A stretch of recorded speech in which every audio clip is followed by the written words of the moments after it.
Today we're going to be talking a little bit more about Ahsoka Part 6. I want to share with you various theories, and we're going to start with Grand Admiral Thrawn's army of Stormtroopers. Now there was something very off about them. Making Star Wars and other outlets who leaked information about them months ago called them the Army of the Undead.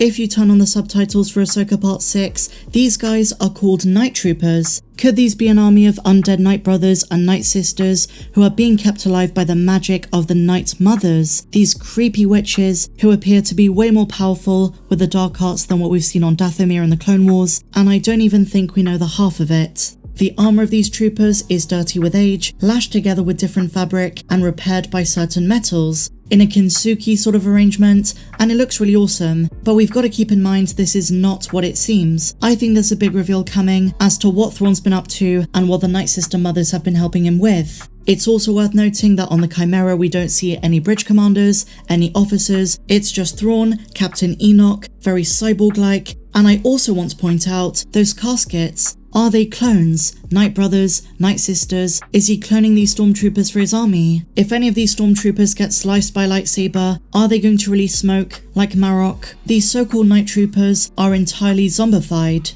And so now, my dear friends, let's move on. Ahsoka Part 6 gave us our first ever look at Peridea. We saw Grand Admiral Thrawn in live action, and Sabine finally reunited with Ezra Bridger, who's been living with a tribe of turtle-like travelling creatures known as the Noti. But there is something everyone missed. Back at Star Wars Celebration 2022, when Star Wars fans in attendance got their first ever look at the series, there was a little teaser trailer, a little sizzle reel, just some exclusive footage. Dave Filoni actually told us when we were going to see Ezra again, but we all missed the wordplay he used. In his interview in front of a lot of excited fans, he was asked, "Where is Ezra?" His hilarious and teasing response was simply, "I'll tell you, he's far, far away."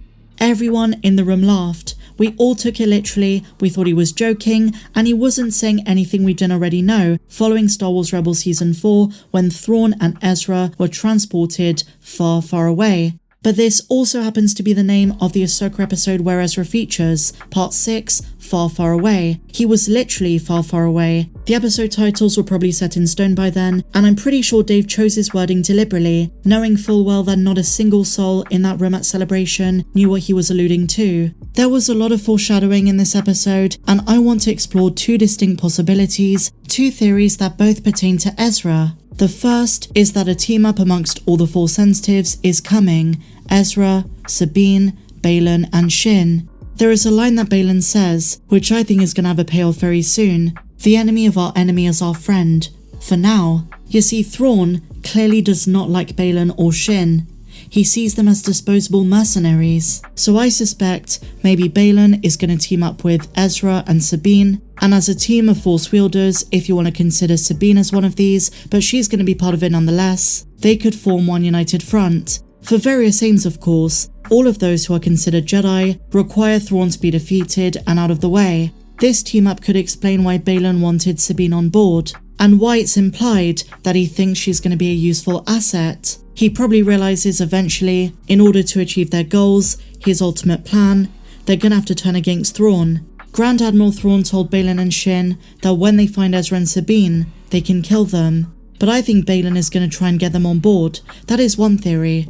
Now my second theory specifically involves Ezra and Shin, two characters you don't often pair together, but one keen-eyed viewer and a fan of the channel suggested a theory I've not seen anyone else mention. Since Disney and Lucasfilm are broadly adapting certain plot threads of Heir to the Empire, and this could be the title of Dave's film, as was rumoured a few months ago, could Ezra play the role of Luke, and Shin the role of Mara Jade? Now you might be confused, and saying, "But Meg, we already know Luke is part of the Mandoverse. We already have Luke." While that is true, the role he's playing is not the same as in Legends, and given how much it costs to bring him into episodes, even for the briefest of cameos, there is no way he'll be front and center. I'm sure he's going to feature in Dave's film. He interacted with Ahsoka in the Book of Boba Fett. He featured in Mando Season 2.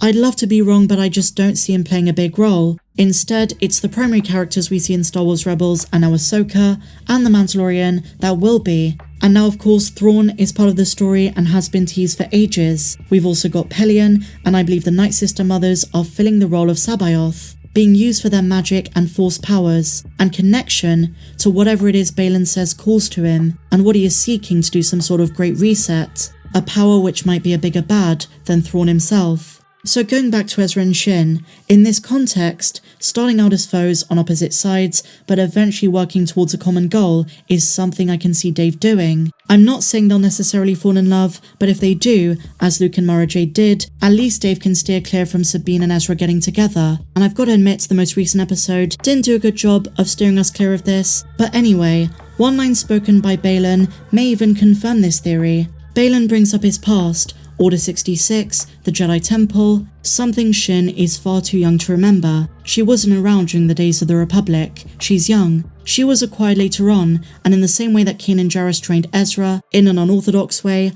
after the Jedi fell, so too did Baylan with Shin, when he took her on as his apprentice. Shin perks up when Ezra is mentioned, but is told that unlike Bridger, she's been trained for something much greater than simply a Jedi.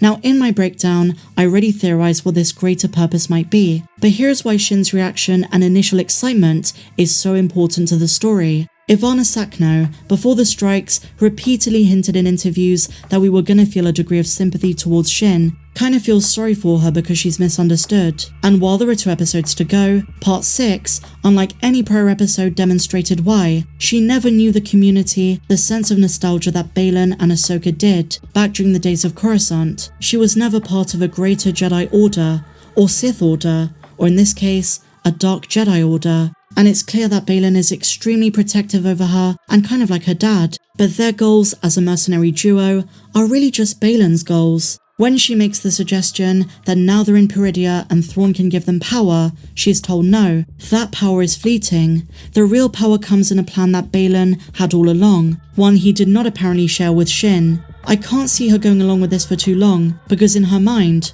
the aim was to get to Peridea and find Thrawn. Now that they have, and Thrawn is hostile towards them, and now her master is saying there is something bigger, she's probably just gonna wait and see. But in the long run, I can't see her going along with it forever, because she doesn't seem to have as much passion or excitement for what Baylan wants. She doesn't really fully understand. And it could turn out she defects, she turns against her master and betrays him. I very much doubt Baylan would do this to Shin. He loves her too much, but the other way round, I can absolutely see. And just like us, the audience, Shin has no idea what this grand reset plan is. Baylan's plan to end the cycle of rise and fall. There is a greater power than Thrawn, greater than the Nightsisters, one that is fundamentally attached to the Force. Is this something that Shin wants too?